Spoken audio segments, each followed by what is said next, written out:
Uno a Uno.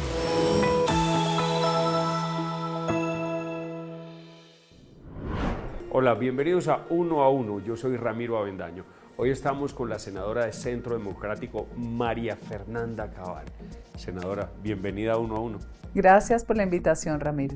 Bueno, como sabes, Uno a Uno busca que la gente conozca a las personas detrás de los personajes. Creo que tu trayectoria política reciente es relativamente conocida o muy conocida por los colombianos, muchas de tus posturas, de eso también vamos a hablar, por supuesto, de cómo has llegado hasta aquí. Pero empecemos un poco en la esencia, allá atrás, en la niñez y las creencias, pero ¿quién es María Fernanda Cabal? ¿Quién es hoy esta senadora líder del partido que se perfila inclusive para la presidencia de la República, que lidera las discusiones más importantes? ¿Cómo empezaste este trasegar y cómo era tu vida desde chiquita?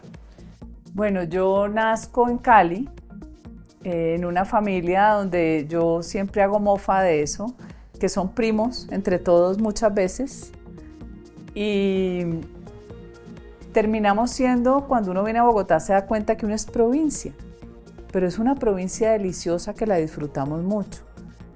Mi mamá, una mujer muy generosa, siempre ayudando.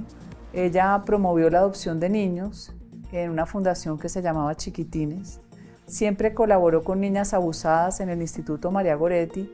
Y yo también pude observar, primero, la pobreza que se me convierte en algo insoportable. No lo puedo superar. Segundo, un entorno que, siendo muy grato en familia, sí se veía una sociedad que, a pesar que había prosperidad, estaba muy cerca a la pobreza. Donde nosotros vivíamos, que era hacia donde fue creciendo Cali, hacia atrás había un corregimiento de familias, la mayoría de raza negra, porque el Valle del Cauca es casi todo negro, por su origen y su esencia. Además, el Valle y Cali han recibido mucha gente del Pacífico desde hace muchísimos años, incluso desde el Chocó. Nosotros tuvimos muchos trabajadores, empleados que venían de Ismina, Chocó. También lo recuerdo, porque vendían el oro, traían oro en polvo que sacaban de las minas, muy artesanal. Entonces, yo siempre sufrí con la pobreza, siempre sufrí con los mendigos que pedían. Siempre tengo un recuerdo muy triste en mi vida de unos niñitos que llevaban una carretilla con un señor grande. Los vi en la mañana entrar al barrio y en la tarde, cuando salimos a comer, estaban saliendo del barrio. Y yo me puse a llorar y le dije a mi mamá: mamá, ayudémosles con algo. Entonces, ese ha sido mi debate moral en mi vida, que uno no puede permitir en un país con la riqueza que tiene Colombia tener niveles de pobreza que son inaceptables. ¿Y eso se siente más a veces quizá en la provincia? Claro, eso se siente. Claro que cuando uno hace política, también usted ve en la periferia de las ciudades grandes, y es la tugurización, la supervivencia en la escasez, el desplazamiento que ha traído tanta gente a esos cinturones de miseria. Pero en la ruralidad es cruel, porque la ruralidad, que tiene tantas cosas bellas como la proximidad con los animales, los cultivos, la pobreza es indignante. En un país que tiene la segunda mayor riqueza hídrica del mundo, no hay agua potable. Por ejemplo, hoy en el siglo XXI, entonces vos llegas a pueblitos donde o no hay agua o el agua todavía se tiene que recoger. Entonces son cosas que suceden en Colombia que no se han corregido. Y yo sinceramente creo que si no se atiende el campo, nunca va a haber paz en la ciudad. Bueno, y entonces te creces alrededor de esto, digamos, de una madre muy comprometida con las causas sociales. Muy comprometida. Mi mamá artista. Ok. Mi mamá profesora de pintura en porcelana. Mi mamá artista, expuesto, después pasó a otro tipo de pintura. Siempre muy talentosa artísticamente, siempre ayudando a la gente. Por ejemplo, una misión de mi mamá era que cualquier empleado que viviera en mi casa tenía que tener casa, era conseguirle la casa.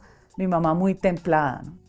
Porque entonces, por ejemplo, en esa época a las casas no había almacenes de ropa, a uno le hacían la ropa, sí, y venía la que cosía. Y la historia de la costurera era una historia hermosa, cruel, una señora de Manizales, de familia elegante, que no se soportó el marido, entonces la familia la echó. Y ella lo único que sabía hacer era lo que las monjas le enseñaron, que era coser. Entonces cosía en varias casas de las familias nuestras. El día que compró la casa, mi mamá le dijo, ojo Solina, porque ella no tenía hijos, estás muy amañada, dándole una parte de tu casa a un muchacho que porque es vecino que lo querés ayudar. Ojo Solina que te quita la casa. Y le quitaron su casa. Esa sabiduría de los mayores que a veces suena cruel y algo displiciente, pero ella dijo, todo lo que decía mi mamá sucedía.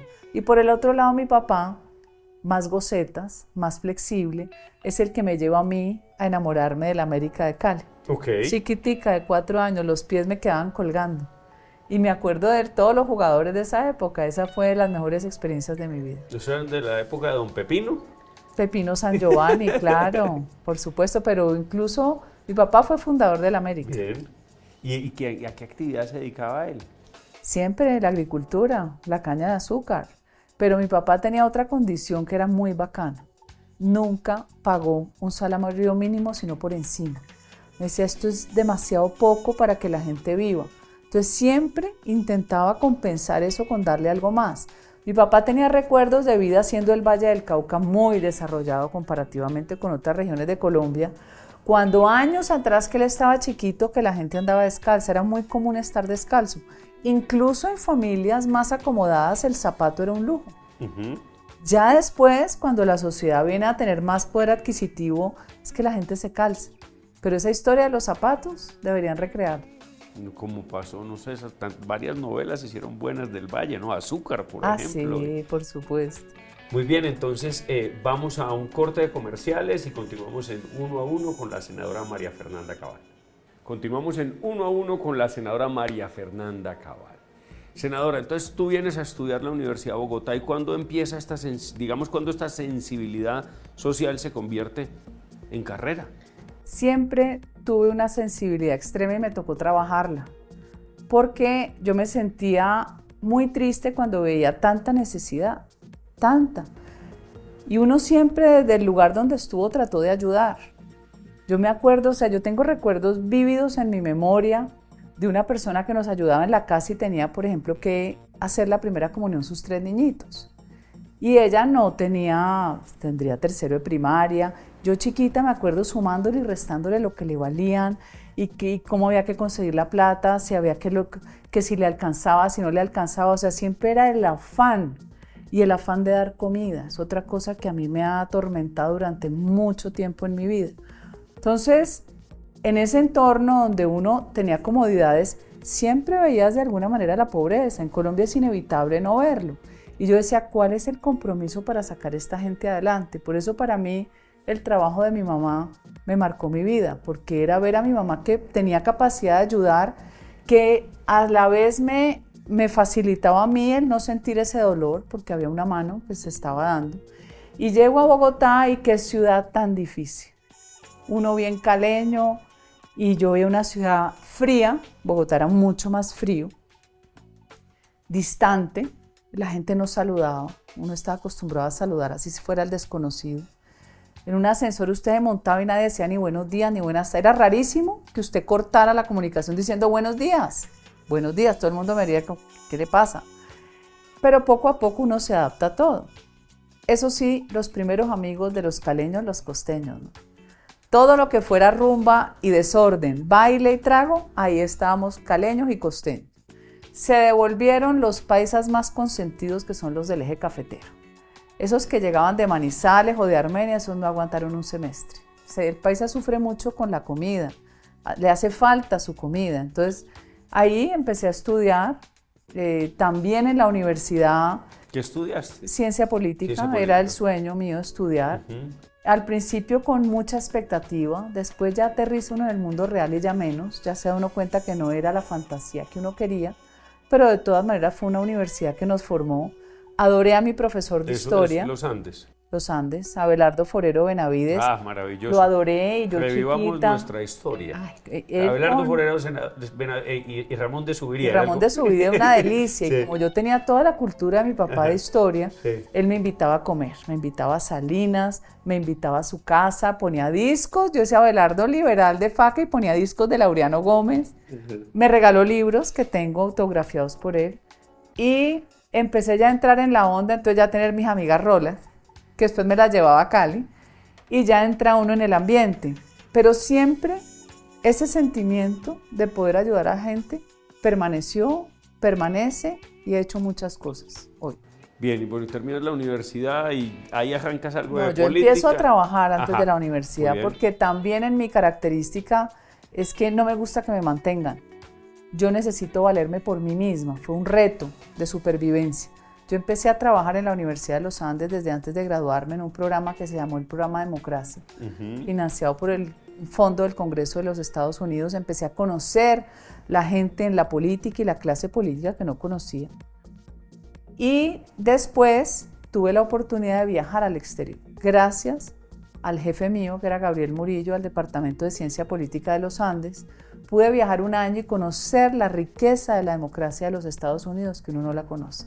Entonces, todo eso me sirvió para ampliar la visión de lo que era el deber ser de las cosas que yo creía que podía mejorar al país. Yo regreso y ya regreso con otro contrato con la Universidad de los Andes muchos años y conozco departamentos que de otra forma no hubiera conocido. Yo me recorrí el Atlántico en la época de Gustavo Bell por un convenio con el Departamento de Ciencia Política. Enseñábamos la Constitución del 91 con juegos, enseñábamos todas las herramientas constitucionales, la tutela, derechos de petición que había que hacer para acceder a la información. Todo enseñábamos mecanismos de participación ciudadana con la metodología que yo había aprendido en Estados Unidos. Entonces me recorrí la costa, buena parte.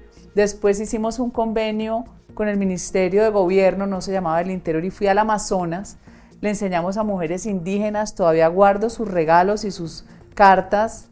Le enseñamos a funcionarios públicos, le enseñábamos a empresas pequeñas comunitarias. Toda la legislación que había que les favoreciera la volvíamos simple y se la enseñábamos a la comunidad. Y duré varios años hasta que me aburrí. Y ya me aburrí, ya me harté, ya mucho tiempo, ya quería hacer otra cosa y se dio la oportunidad de un emprendimiento que conservo todavía hoy. ¿De qué características? Nada que ver, o sea, yo seguía con el trabajo intelectual porque uno no se desconecta. Entonces yo tenía unas asesorías con empresas en zona de riesgo y por otro lado creamos una empresa de viajes y de intercambios para estudiantes. Entonces esa empresa se conserva hoy. Nosotros logramos que muchachos que estudian gastronomía, hotelería y turismo, lenguas modernas, viajen a los mejores hoteles del mundo a hacer su pasantía a precios muy razonables. O sea, esto no es un programa para ricos, puede viajar gente... Es una herramienta de movilidad social, al final, digamos, inspirada en tus principios. Siempre quiero que a la gente le cambie la vida para bien. Y abrir los ojos al mundo con la mano de obra colombiana es un éxito garantizado. Bien, bueno, como sabes, en Canal 1 propendemos por las libertades, el uno libre como tú. ¿Cuál es tu visión de lo que es, digamos, la dignidad humana y la libertad?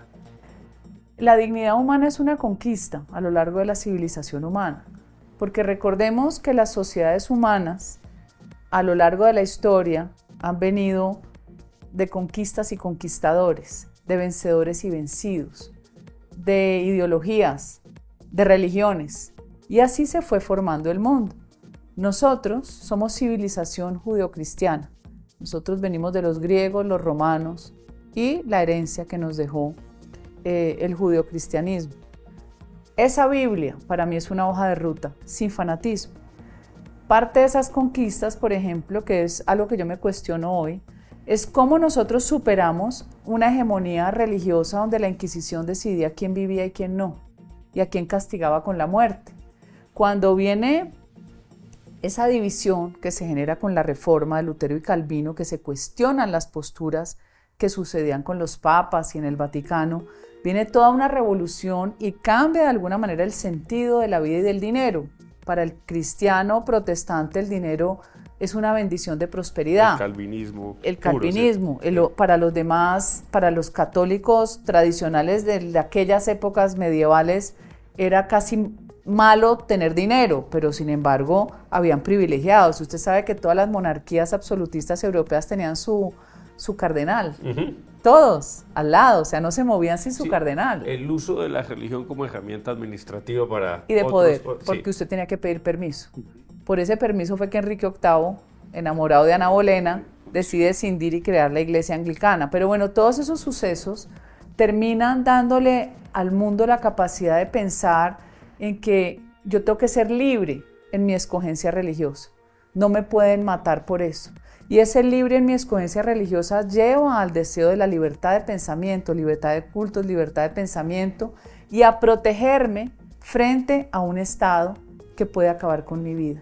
Por eso es tan importante la Constitución de los Estados Unidos cuando Thomas Jefferson establece que la Constitución es la cadena que amarra al gobernante de turno, no la cadena que amarra al ciudadano. Esa interpretación es magnífica. Amarras con la separación de poderes en ejecutivo, legislativo y judicial esa capacidad del Estado de poder destruir la libertad del ser humano.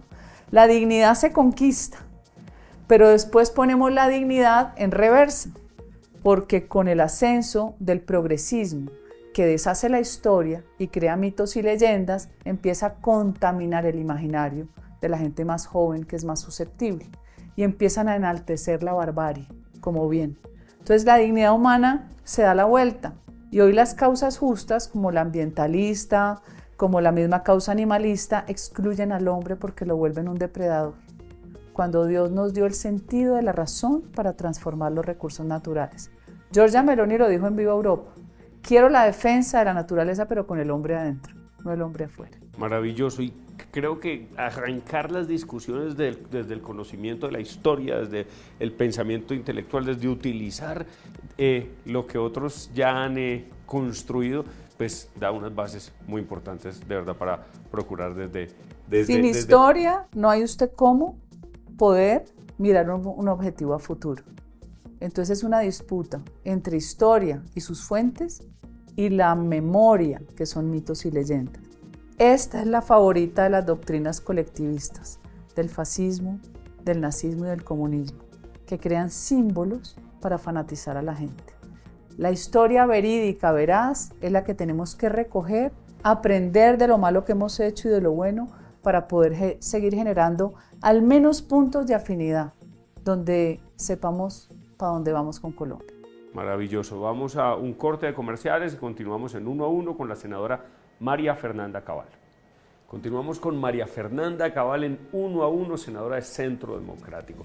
Senadora Cabal, gracias por contarnos tu historia, un poco de dónde viene tu pasión por el servicio. Además nos acabas de dar una clase magistral sobre libertades y cómo el ser humano propende por las libertades, la dignidad humana, el ser humano en el centro de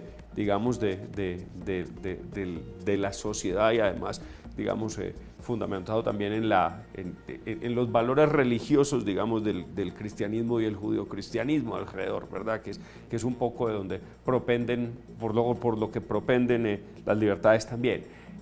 Hablemos de política, hablemos de Colombia. ¿Cómo estás viendo la situación del país? ¿Cuál es el camino al que deberíamos ir y cómo llegar allá? Desastroso. Pienso que es una de las etapas más oscuras de Colombia. Aquí vino trabajándose a través de la propaganda el cambio de percepción, no solo de los jóvenes, también mucha gente adulta cayó en la trampa de la propaganda de que todo estaba mal. Entonces, a vos te venden está mal, usted está mal, y resulta que usted termina comiéndose el cuento de que está mal. Y resulta que no estábamos tan mal, podíamos mejorar, pero no echar para atrás 20, 25 años. Y esa propaganda no es propia de Colombia. Yo tengo la tesis, que la acabo de plasmar en un ensayo que voy a publicar próximamente, de cómo está en peligro la democracia, porque esta es una agenda que viene de atrás, ahora que hablábamos de historia. Es una agenda que en los años 60, a nosotros con la Internacional Comunista nos sembraron más de 400 grupos guerrilleros en América Latina, promoviendo el foquismo de la Revolución Cubana. Y en todos los países fracasó, menos en Colombia, porque aquí tenemos una manía, que es la dialoguitis, y usted no puede estar permanentemente dialogando con el que asesina, el que secuestra y el que no le importa para nada la vida del prójimo. Esa dialoguitis ha hecho que hoy todavía tengamos grupos ilegales que no son los mismos grupos, sino que sea una dispersión por la economía cocalera y la minería ilegal. Este país no tiene futuro con 300.000 hectáreas de coca y no tiene futuro envenenando las aguas y talando los bosques con la economía minera y cocalera. Si eso no lo entendemos, nosotros como sociedad, pues sencillamente no vamos a tener forma de vivir, porque vamos a terminar confinados en los pueblos, desplazados, exiliados, empobrecidos o muertos. No hay opción de vida cuando la criminalidad, ahora aupada sobre todo por este gobierno, que cuanto malandro hay, lo sienta en una mesa de negociaciones, como si mañana usted le violan a su hija y usted le dice, no, pero es que yo quiero que los violadores vengan a mi casa, yo quiero conversar con ellos. No. Autoridad y orden. Sentido común. Si usted como Estado no protege la vida de sus ciudadanos, usted claudicó y usted no sirve. Y este personaje, que es Gustavo Petro, que en su vida ha generado un empleo, ni ha pagado impuestos de la empresa privada él, porque no ha vendido un chicle en una tienda, ahora nos viene a cambiar la forma de vida para mal. Él ha debido recortar el tamaño del Estado, no crear ministerios propagandísticos de la igualdad para darle trabajo a un poco de vagos que no tienen ningún mérito, o no sé si es meritorio ser actor porno gay, o ser trans de pronto es un mérito, un señor cubano que venimos a darle plata aquí porque su imagen es de mujer, así sus papeles digan que es hombre y su biología diga que es hombre. Entonces, todas esas controversias que pone Petro, de poner, por ejemplo, de ministro de Educación, de sacar una ministra decente, una ministra que tuvo la grandeza y la altura de acordar con el resto de la Comisión Primera la reforma para meter una activista de la primera línea que se precia y se jacta de fumar bazuco. El mundo al revés, así no es. ¿Para qué lo hace? Porque él se burla de la gente.